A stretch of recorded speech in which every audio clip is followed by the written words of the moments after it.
Good afternoon, ladies and gentlemen, and welcome to the EENERGY PLC post-AGM investor presentation. Throughout this presentation, investors will be in listen-only mode. Questions are encouraged. They can be submitted at any time using the Q&A tab that's situated on the right-hand corner of your screen. Just simply please type in your questions and press send. The company may not be in a position to answer every question it receives during today's meeting. However, the company will review questions submitted today and publish responses where it's appropriate to do so. These will be available via your Investor Meet Company dashboard, and we'll notify you by email when they are ready for your review. I would also like to remind you that this presentation and meeting is being recorded. Before we begin, we'd like to submit the following poll, and if you would give that your kind attention, I'm sure the company would be most grateful. And I'd now like to hand over to Rick Williams, CFO, and Harvey Sinclair, CEO from EENERGY Group. Good afternoon to you both. Good afternoon. We are really thrilled with the progress the business has made over the last 12 months. And as you'll have seen from our results, we've delivered what we said we would set out to deliver when we came to the market Jan 2020. In summary, we've seen strong organic growth coming out of the business of over 75% year on year. And in total, taking into account the acquisition growth, we've seen a 200% revenue growth from last year. So we are seeing strong tailwinds in our sector where our services are being adopted by our customers at the pace which we expected. We're seeing really interesting cross-sell opportunities coming through from our recently secured acquisitions. And I think we're seeing for the first time, the net zero agenda finally getting traction within the market at a pace where it's starting to really accelerate our growth. We're seeing 41% growth in the as-a-service market, which is evidence that the as-a-service business model is starting to really disrupt the energy market across the UK and Europe. And as you can see from the research that we're following, there's huge evidence to back this up. So 4 acquisitions since we floated in the market. Those acquisitions are being integrated. Some have been fully integrated. So RSL Lighting Solutions has been fully integrated since our acquisition in the summer of 2020. And that has helped us expand our position in the public schools market in the multi-academy trust. And we've seen huge traction there with multi-site opportunities being now in our pipeline, having secured initial projects last year. Our pipeline for future growth has been accelerating over the last 3 months, and in fact, we've acquired more opportunities since the beginning of this financial year in the education sector than we have done in the last 12 months. This is evidence of the client base and the events market coming to life again, and the huge, traction we've made in the education sector, where we're starting to pick up multi-channel acquisition results as a result of everything we've done over the last 2 years. Just on a pro forma basis, approximately 55% of our annualized revenue comes from our energy efficiency business and 45% from our energy management business. And as you'll have seen, our largest, most recent acquisition, Utility Team, which was secured in September, is starting to begin the integration process that we're starting with Beyond. And we expect that the 2 companies will be fully integrated over the next 6 months. I think it's worth just recapping for our audience the structure of the organization now. We, as a result of the acquisition of Utility Team, have Delvin Lane, who is our MD of the Energy Management Division. Delvin has over 25 years experience in the energy services sector, previously Chief Operating Officer of Enesco, and previous to that, MD of Centrica's energy services business. So a really strong commercial leader who's taken over both the Beyond and the Utility Team Energy Management Division. Simon Smith, who recently joined, was the ex-group sales and marketing director on the exco of EENERGY, and comes again from a huge number of relevant roles in previous sectors, such as energy management, procurement as a service. So a broad set of experiences that enable him to be well positioned to run the energy efficiency business. And underneath those two direct reports sit our sort of, if you like, divisional directors, the MyZero platform, which is operating across both businesses. And then we have our C-suite that is supporting on growth strategy, integration, M&A, and corporate development activity. Just moving on to our summary of the brands that we have. So I guess the brand strategy is to move our customer-facing proposition to an EENERGY.com customer-facing brand. At the moment, we have a very strong brand in MyZero, which is starting to really gain traction as a product brand. But what we have established is the need to talk to our customers in a simple single message that allows them to see a single proposition, a one-stop shop, if you like, of services that can deliver a net zero solution using capital-free solutions. And so the goal is that we will be, I guess, launching the EENERGY.com brand officially in Q3, which is calendar Q1, between February and March, that allows us to bring together the synergies of both Beyond and Utility team under a single brand that allows us to be seen as a leader in the market, top 5 energy management player, where we're delivering services within that proposition. E-Light will continue to be a light as a service proposition, but I guess positioned as part of energy efficiency as a service under the EENERGY brand. So streamlining our customer acquisition strategy will save huge amount of resource in amalgamating our 4 current lead gen teams in one location in London, and then our regional teams working out of the EENERGY brand across multiple sectors and multiple customer bases. Clearly a transformational year. Having acquired 4 businesses, we've had lots of integration, I guess, work streams to deliver on. I'm pleased to say that that integration has gone really well. I think we've demonstrated that we've been maintaining the organic growth that we had expected in a tough climate where half the year was caught up in a pandemic. I think we've been able to demonstrate significant appetite for cross-selling, with our core key accounts that we've acquired through the energy management division, who have all shown strong appetite for downstream energy efficiency solutions. And the launch of MyZero as a new brand has been well received. And we've already signed our first standalone contract for MyZero, having only officially launched it 30 days ago. So I'm really pleased with that, if you like, progress that we've made since IPO at an operating level. I'll hand over to Rick so we can talk more about the split of revenues and the financials. Thanks, Harvey. I'm very conscious that we presented the results for the full year FY21 only 6 weeks ago on Investor Meets Company. So I'll cover this at a fairly high level. If you've heard it before, please accept my apologies.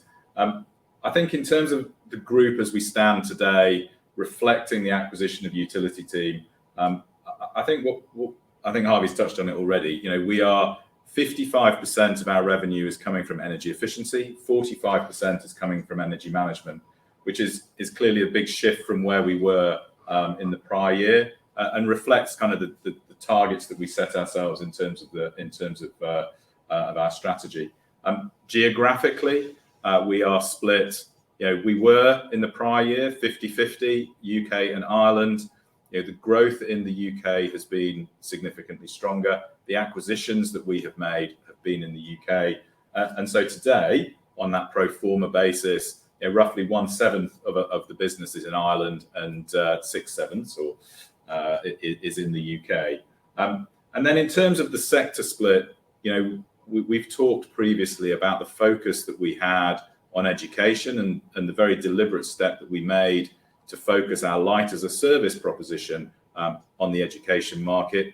actually on a pro forma basis, we are much more balanced. Education is still our most significant sector, but we've got a good footprint in the public sector and in healthcare, and a more balanced portfolio of commercial and industrial opportunities, which I think, as we look at the sort of, if indeed we are in post-COVID, but as post-COVID recovery, I think puts us in a good place. So that's kind of how the group shapes up today. Harvey, do you want to talk about the strategy? Sure. Some of you may have seen this, if you like, infographic before, but essentially, as you can see, we've got two divisions, and those two divisions are working very closely together, essentially through a shared data analytics platform that is being rolled out to our energy management customers, on the premise that any customer that is currently buying brown energy, in our view, should be actively or in process of considering a green, sustainable energy source. So EENERGY's number one, if you like, priority is to ensure that our customers can see and understand the value of switching from brown to green energy through utilization of our zero carbon marketplace, our e-auction platform, delivering best price within that environment, and the transparent selection of products of the sustainable energy sources that are available to them, alongside the risk profile that matches their needs. We run a lot of very, very complex customers who have very complex energy requirements and very high volumes. So our number one goal is to transition all our customers to green, sustainable energy sources. The second objective is to ensure that their contracts are being managed efficiently, and that they are able to optimize their supply of energy in a way which is efficient and generally the most cost efficient way for their operating platforms. At the heart of energy management is the provision of in-building data. This is a disruptive service that we are now able to offer through the MyZero platform, which we've started to engage with our customers, having launched the platform this month, which allows our customers who are accessing our procurement services to access their in-building consumption data through the utilization of our platform using a subscription model. So what does that really mean? On average, most buildings waste between 30 and 40% of their energy through the way in which their buildings are run, or through inefficient technologies, or through what we call the energy leaky bucket. And by getting access to where their consumption is being consumed, and therefore where their energy wasted exists, they're able to do zero cost actions that enable at least a 10% reduction in their overall consumption. Having also accessed their in-building data, our customers are then able to access energy efficiency, if you like, solutions through our demand side reduction division, which is reducing spend through as a service, and using the metering to align performance, which means that we can be wed to performance contracts as well, which means that the customers are more likely to adopt energy efficiency measures if there can be a level of accountability to the savings. And then finally, the energy management division provides consultancy and data insights as to what intelligence is available from the raw data that we're providing our customers. So that suite of services is a combination of the best of both services that Beyond and Utility Team offer, and the addition of our MyZero IoT data analytics platform. And we'll talk a little bit more about the analytics platform in a while, but it really is one of the, if you like, I guess, unique differentiators of the energy proposition in that part of the market. On the energy efficiency as a service side, we always lead with lighting. So we have a market-leading light as a service solutions provider in eLight, which is part of the EENERGY energy efficiency proposition. Lighting is always the first measure that a building operator or owner should deploy, because of all the soft benefits that come out of lighting, in addition to the energy savings and carbon footprint reduction. And then we are very focused now on providing our customers with energy optimization. And what we mean by that is managing the assets, the energy consuming assets in a property more efficiently over ripping stuff out and retrofitting new technology. So most of our customers have a fear of operational disruption. And what we're finding is that there is a 20% energy reduction prize, if you like, to win with customers by optimizing their building portfolios. That's typically with IoT and controls and integrated building management solutions. And through the tracking and measurement and accountability that our smart metering platform can deliver, enables us to engage with our customers on a share of savings model. And typically our customers will retain 30% of the savings that we enable in a project on the basis that they're not deploying their own capital. And then finally, one of the most exciting parts of the growth opportunity, I think, going forward will be EENERGY's move into renewables. And renewables, I also capture the opportunity with EV charging. So we're currently in the process of advancing a joint venture partnership with two very established service providers in both the solar space and the EV space that will allow us the opportunity to enter this market, leveraging our customers without deploying balance sheet capital on building up a new business. It allows us to enter the market quickly, leverage our existing customers, and take a attractive share of economics for deploying solar solutions to our customers across both the education and the commercial industrial sector, and start deploying EV solutions as part of a charge point operating network, if you like, business plan that we are developing. And whilst that's in incubation, the feedback from our existing customers has been extremely positive about the demand of those services that they're looking for us to provide them. So I think, look, just moving on to the 2.4 slide, which is really talking about the smart metering. There is a huge opportunity for our group to leverage our existing customer base in probably the most disruptive product and service that we've got in our sort of armory of solutions.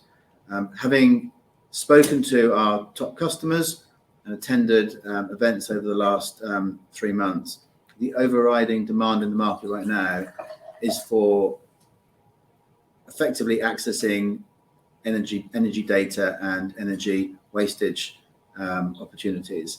And we think our new MyZero platform is going to capture that opportunity and really provide us with potentially future monthly recurring revenue streams as we start to scale that platform across all of our customers. The next slide brings to life how our services are translated to a customer. So on slide 2.5, you'll see that we've got a what we call carbon waterfall. This is a current customer of ours that we engage with, a new customer that we engaged with in April that has a £3 million a year annual energy spend. They were previously procuring brown energy, and we've outlined a carbon waterfall for this customer that they embraced from day one. And on the right, you'll see the downstream revenue opportunity for the EENERGY business. The corresponding value proposition to the customer is significantly more, but I'm talking really about the if you like, the share of energy savings that we're able to capture and demonstrate that our multiple revenue streams that we're now able to capture are now possible, having if you like, pulled together this service proposition that we now have since IPO. So we've locked this customer into effectively a consultancy agreement, which is a retainer to drive that business from brown to green energy using our platform. We've then engaged with this customer using our platform for smart metering, and then we've delivered energy reduction solutions through Light as a Service. So you can see that the first phase of if you like, solutions that we provided, which we delivered over a 3-month period, has captured just over £1 million worth of net revenue to EENERGY. We've then had the opportunity to go back to this customer, having recalibrated their, if you like, revised energy consumption using the metering platform. And we've now gone to a proposal where we will optimize all of their buildings using IoT and controls to get a further 20% reduction on their spend. And in fact, that contract size is now estimated to be £750,000, so far more than we had originally established. And then finally, the customer has asked us to evaluate the on-site generation opportunity, which we think is in excess of £500,000. So, if you like, in the old world of what would a customer be worth to, say, a Beyond or a utility team, £500,000 over a 10-year period. In the new world where we're able to capture their journey to net zero, satisfying all the customers' requirements, and at the same time releasing somewhere in excess of £6 million over 10 years of energy savings, equated to a minimum of 20% of their £3 million spend at the low end, and an aspirational 30% of their spend reduction, means that their opportunity for energy savings are between 6 and 9 million over the 10-year period. And we're capturing in excess of £2.5 million worth of net revenue on that journey. So I think it just brings to life, this slide, the downstream revenue opportunities that we have with our customers as a result of deploying energy as a service through the EENERGY strategy. There are lots of drivers in our business. Some are market and macro drivers, and some are internal, what I would call integration, synergies, and efficiency drivers. There's a tailwind for customers in the market, public sector or commercial industrial, to move to a green supply of energy. That is an open door that we are walking through at the moment, and we're capturing huge market share by being positioned as a sustainable green procurement platform provider. There is a huge demand for energy data. Customers now realize that if they haven't got the data and intelligence on where they're consuming and how they're wasting their energy, it's very, very difficult, almost impossible for them to deploy a net zero strategy on reducing their demand. We are looking at disrupting our procurement business through the energy management as a service business model, and we're using data insights and the MyZero platform to drive effectively long-term revenue streams for our business. We're looking at digitizing our overall energy proposition, and we want EENERGY to be seen as the digital energy services brand. It's very much part of our core focus, how we can be positioned as a brand which is innovative, creative, forward-thinking, and at the sort of forefront of innovation when it comes to using finance to unlock energy efficiency savings and to deliver clean renewable solutions. One of the big drivers is obviously leveraging our existing customer base. One of the key rationale drivers of this buy and build story was to acquire as many customers as we could and then leverage those customers for those multiple downstream revenue opportunities.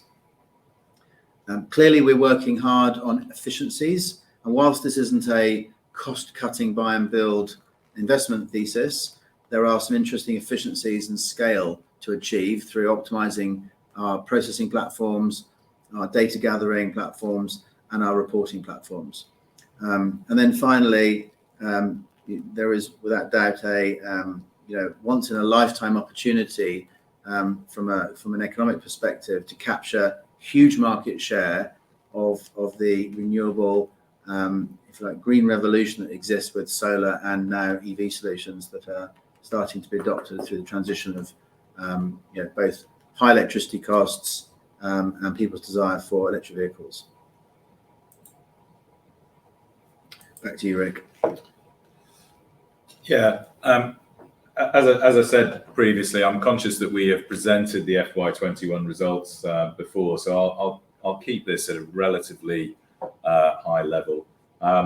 Yeah, I think as Harvey's described, FY21, the year to June 21, was a transformational year for us. We've seen substantial growth in our organic activity. It's 75% revenue increase. It is 69% increase in the number of projects that we have completed. and installed. So I'm very pleased with the progress that we've made. We've strengthened that leadership position that we have in the market, and particularly in the education market, with the acquisition of RSL and the integration of RSL into the business. And yeah, I think in essence, it has been a very positive year for us. Rounded off with the acquisition of Utility Team in September. So if I just focus on some of the highlights, our reported revenue is 3 times what it was in FY20 at 13.6 million. And as I say, that's organic revenue of 75% growth.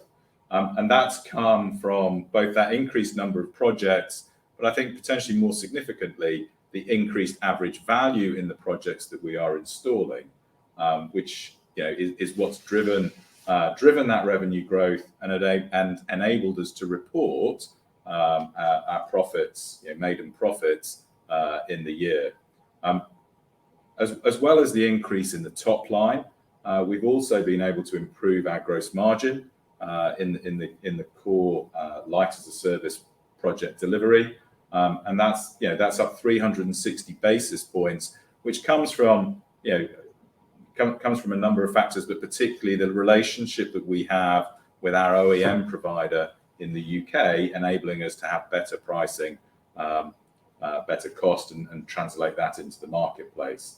So that improved top line, the improved gross margin, is what ultimately has driven our adjusted EBITDA of 0.8 million, which is our maiden profit, and is the switch from 1.5 million loss in the prior year, and indeed the bottom line profit before exceptional items as well.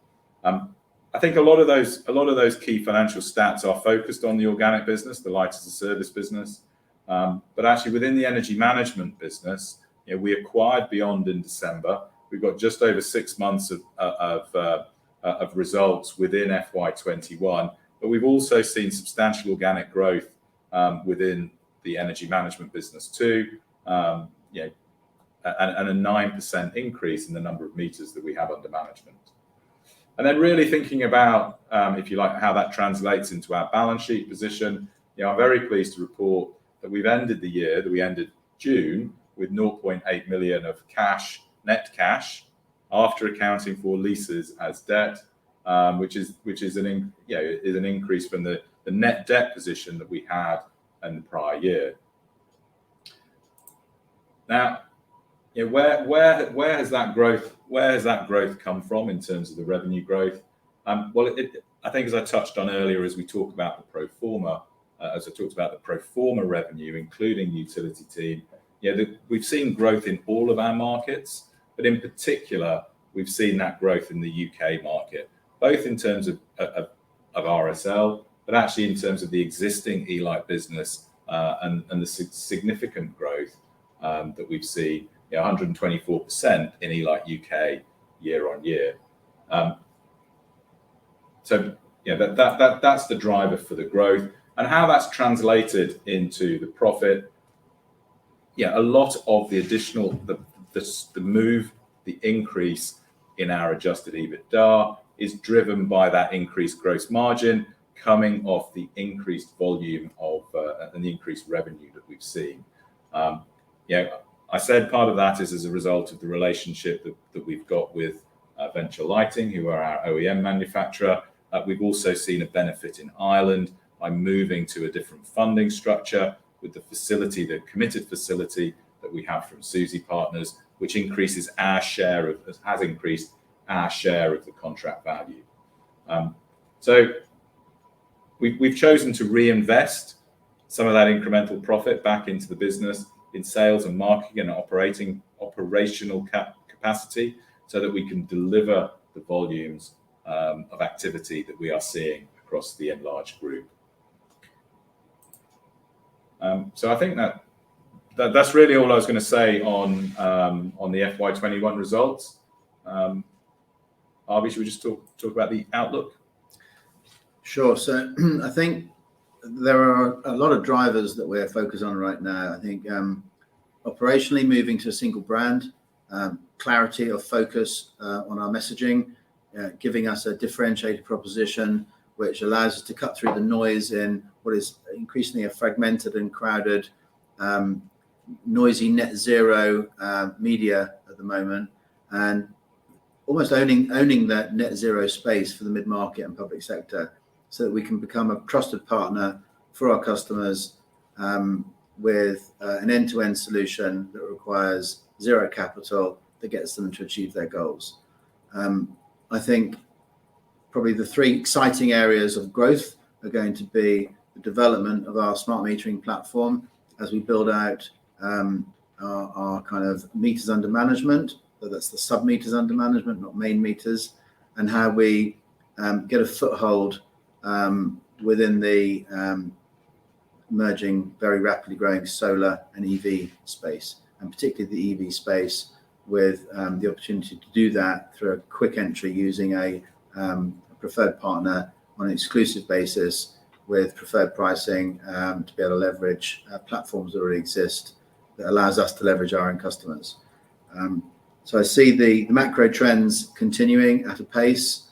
I think that we've established a broad and strong brand in EENERGY that can now be leveraged to a wider customer audience. I'm extremely excited about what 2022 is going to hold for the business.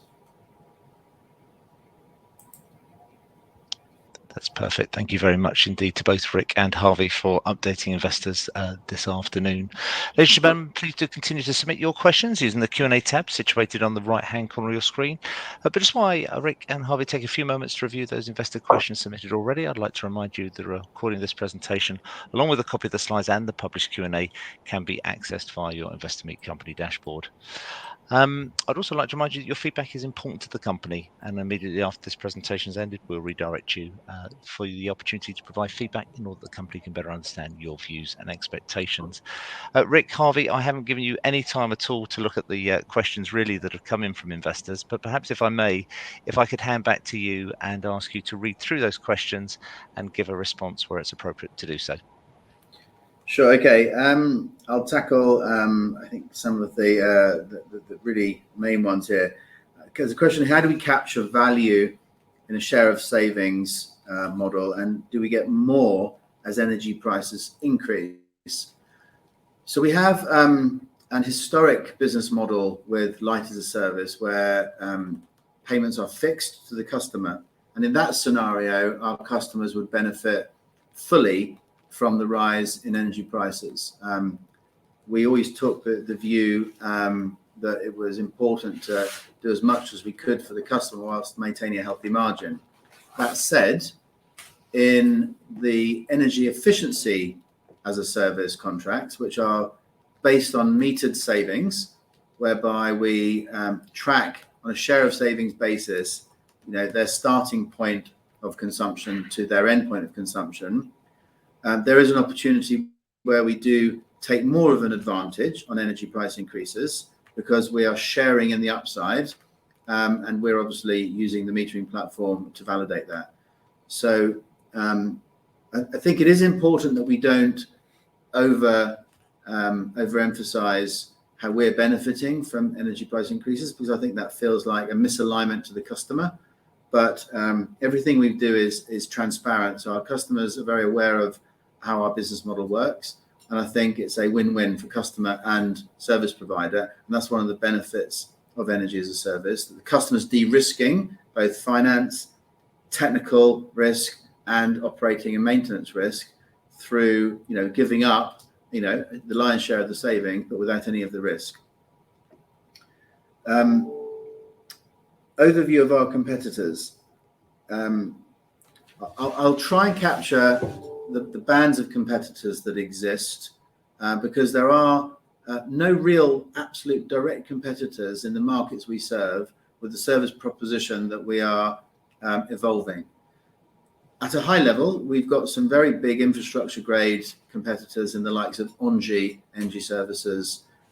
SMS, for example, is a competitor, but we very rarely find ourselves, in fact, I can't think of an example where we've coming into competition with SMS on a project, because they are largely focused on much larger projects, and also their main meter, domestic metering platform is obviously in the B2C or in the C2C space rather than the B2B space.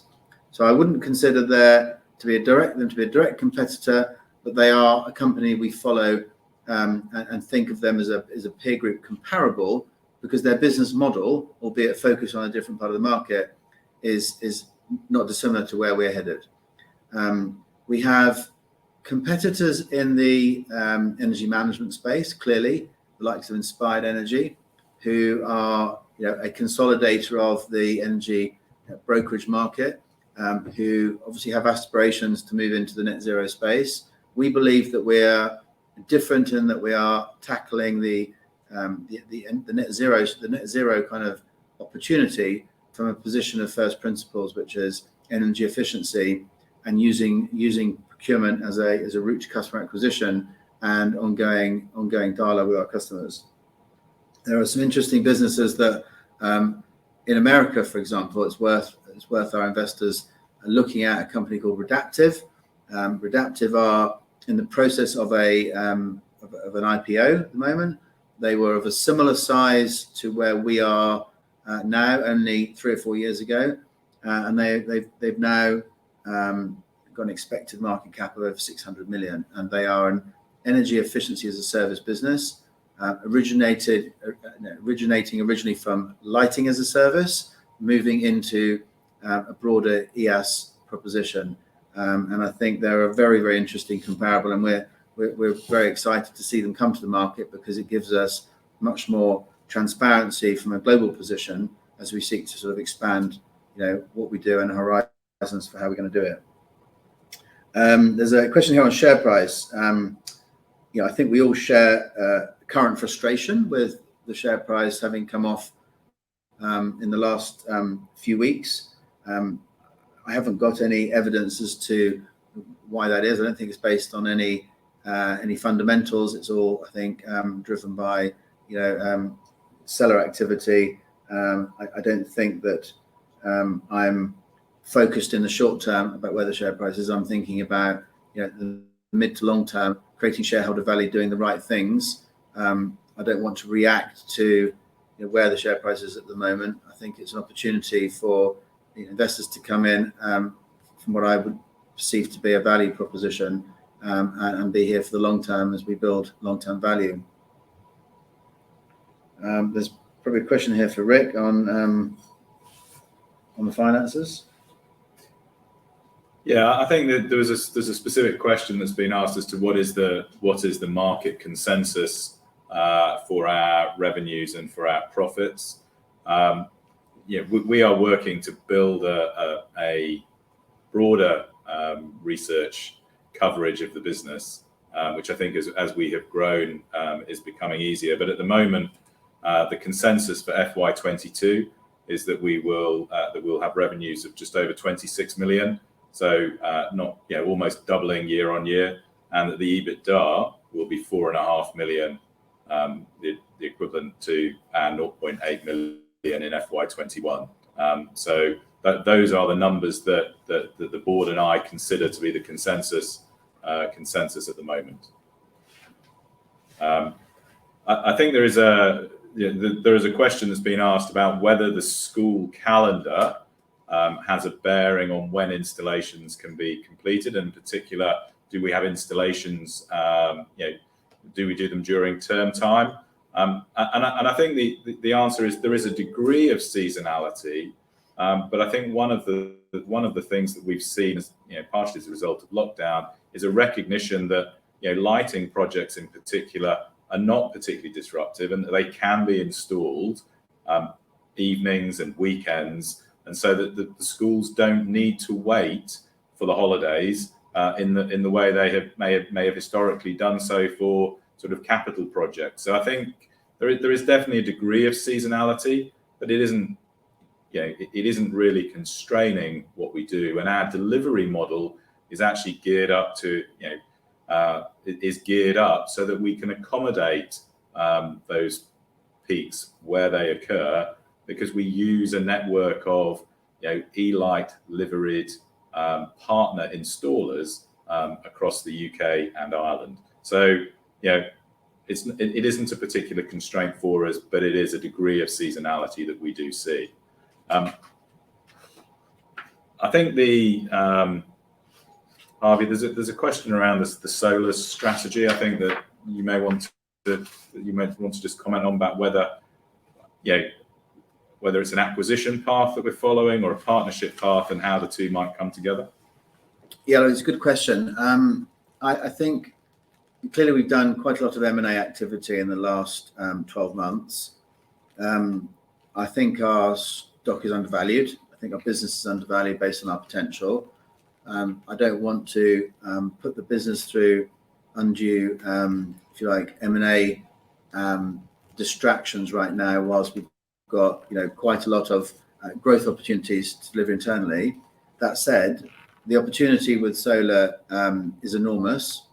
I think the ideal scenario for us would be to continue on our partnership journey, where we are building a relationship with a company which we can believe in to support our values, and then I guess deliver proof of concept that we can leverage our customers in a meaningful, scalable way, to then validate the opportunity for us to do some form of M&A activity through either that or another solar acquisition opportunity. I think the growth in this market is very significant, and I think that we should be expecting to capture a big chunk of that.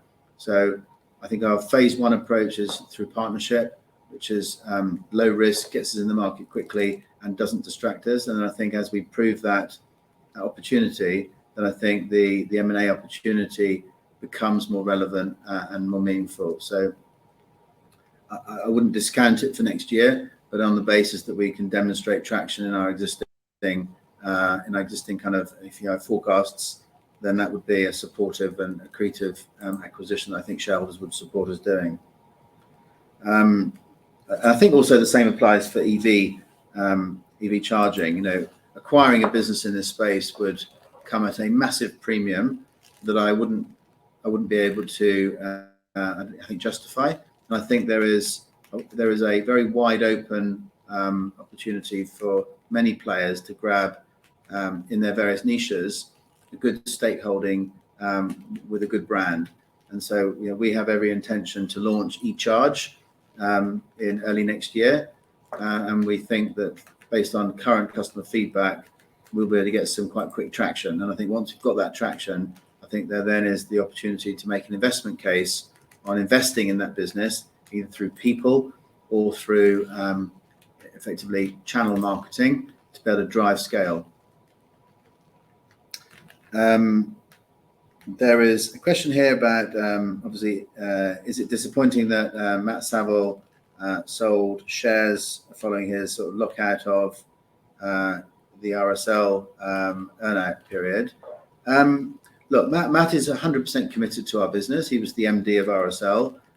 He did sell a big chunk of his shares. Matt hadn't had a liquidity event in his life before, so it was an important personal event that satisfied a lot of his own kind of financial objectives. He's on part of an LTIP. He's delivering a phenomenal job for the business. He has achieved more than was expected of him, and he continues to add huge amounts of value in the group. And he really is at the center of our education strategy, and he's very much part of the big senior team. So I don't think it is disappointing. I think it's part of what we as a buy and build story should expect. We are offering our vendors, or rather the principals of our vendor acquisition targets, that flexibility. And I think that is what the market should be able to support in a measured way. It was an orderly transaction. So I think he's very happy. He's even more committed than he was before.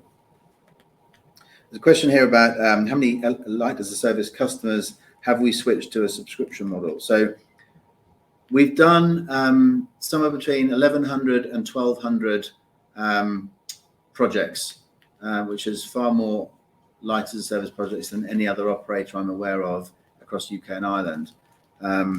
We at the moment have 100 proposals under consideration for the next, for this quarter, as we go through the transition from assessment through to specification and proposal. So it gives you an example of the pace at which we are moving now.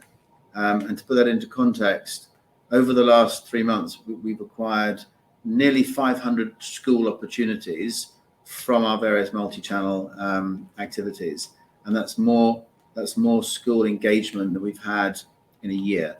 So I would think that really strongly supports the strong tailwind that we're seeing in the market.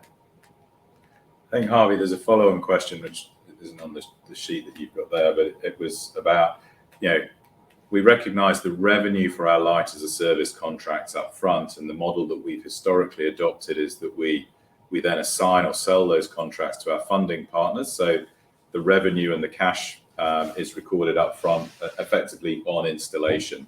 The question is, to what extent are we taking in a subscription-based service into those customers? And I think as I look at it, it is likely that we will keep lighting on that basis. It's a fairly simple product, but as we move to an increasingly towards the share of savings model, that's where we see us sharing in those recurring revenues over time. And of course, the energy management business, both in terms of the current proposition and how that evolves with the deployment of MyZero into the energy management client base, is a recurring revenue subscription-based model.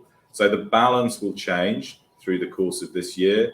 The ability to have, the ability to realise the value from those project installations has been a key part of our working capital management to date, and it will feature as a part of the business going forward, but the emphasis will reduce over time. Yeah, and look, my vision is that we will build long-term monthly recurring revenues from providing data from our metering platforms, and that we will have a new revenue line that we are not forecasting at the moment because we want to prove traction and prove adoption. But my vision is that we are moving towards a digitized energy data subscription model where our customers are paying for access of their data, which they can do either zero cost action measures, or they can deploy energy conservation measures with us or with someone else, hopefully with us, that enables us to build a much more valuable, highly valuable long-term recurring revenue stream. As Rick said, as we move to share of savings, that share of savings will provide us with long-term annuity revenues over a 10-year window. And we think that balanced with our cash flow positive light as a service model, where we see ourselves sell our contracts and release that gross margin on day one, balances really nicely with a long-term recurring revenue stream. The EV model would also be on a recurring utilization revenue model as well. So we will start being able to attribute a valuation to our business based on how many EV points we have in our network, how many meters we have in our network, and I think that will see a transformational valuation profile in the long term for our business, and that's what's driving our focus. There's also a question here about the need to improve our digital profile. I couldn't agree with you more. We have never to date had the resources, time, or really the focus on building out a digital brand. We were originally an organically growing, privately owned business focused on winning customers on a direct-to-customer model. We've spent a lot of time assembling the component parts of our group, which we now have. Now is the time to focus, and it has got everyone on the C-suite's focus, how we become a digital brand, how we leverage the various multi-channel platforms that exist, and how we set ourselves apart from what we see as being quite a traditional peer group of service providers, and really start to create our own brand presence and tone of voice and voice full stop in the net zero market. So then, Harvey, I think the last question that was asked is around what are we doing as EENERGY to reduce our energy consumption, our carbon footprint, and then what are we doing to report on that? Obviously, the reporting kind of follows, but yeah, okay, it's a good question. So, look, we are doing a number of things. We are going through so beyond our going through a B Corp application at the moment. We're quite advanced through trying to finish off B Corp certification, which we think would be a really key thing that we could then emulate across the group. We established in April of this year essentially a migration of all customer-facing staff to an EV solution. So I think we've transitioned over 50% of our internal combustion engines that were being used to meet customers in are now electric vehicles on a subscription basis. So we are, I guess, walking the walk in terms of, engaging with other service providers on an as-a-service model. We are looking at an initiative where we could see ourselves, for example, planting a tree for every light installed is something I'm looking to make a business case for. We haven't been able to frame that in its entirety yet, but we're looking at a number of providers that could make that an attractive proposition. We're just working the numbers, but we are doing lots of things internally to move to removing our carbon emissions. Utility team have made a pledge that they'll have raised all of their carbon footprint by 2030. Sorry. So we have obviously multiple brands at the moment coming together under one roof, and each of them are at different stages of their own carbon footprint journey. We're trying to consolidate that, and we're trying to have an aligned position so that we can talk more clearly about it probably by Q1 of next year. That's great. Harvey, thank you very much, and Rick, for all your responses. And thank you too to all those investors that have taken the time this afternoon to submit the questions. Rick, Harvey, I know investor feedback is important to you guys, and we'll shortly redirect investors to give you their thoughts and expectations. But perhaps before doing so, if I may, Harvey, just ask you for a few closing comments just to wrap up with, and then I'll redirect investors. Sure. We've talked a lot about net zero. It's becoming a crowded space and a crowded word, and I think there is an opportunity to own it in the sectors we are focused on. COP26 demonstrated how much attention the world has got on companies meeting their obligations. We've never been in a better place to address the opportunity that sits in the market right now, and I think we're setting ourselves apart as a different, very innovative digital disruptor in the energy services space, and I think that the opportunity for growth is enormous. Harvey, that's absolutely fantastic. And thank you once again to Rick as well for both of you for updating investors this afternoon. Could I please ask investors not to close this session, as we'll now automatically redirect you for the opportunity to provide your feedback in order the management team can better understand your views and expectations. This will only take a few moments to complete, but I'm sure will be greatly valued by the company. On behalf of the management team of EENERGY Group, we'd like to thank you for attending today's presentation. That now concludes today's session. Good afternoon to you all.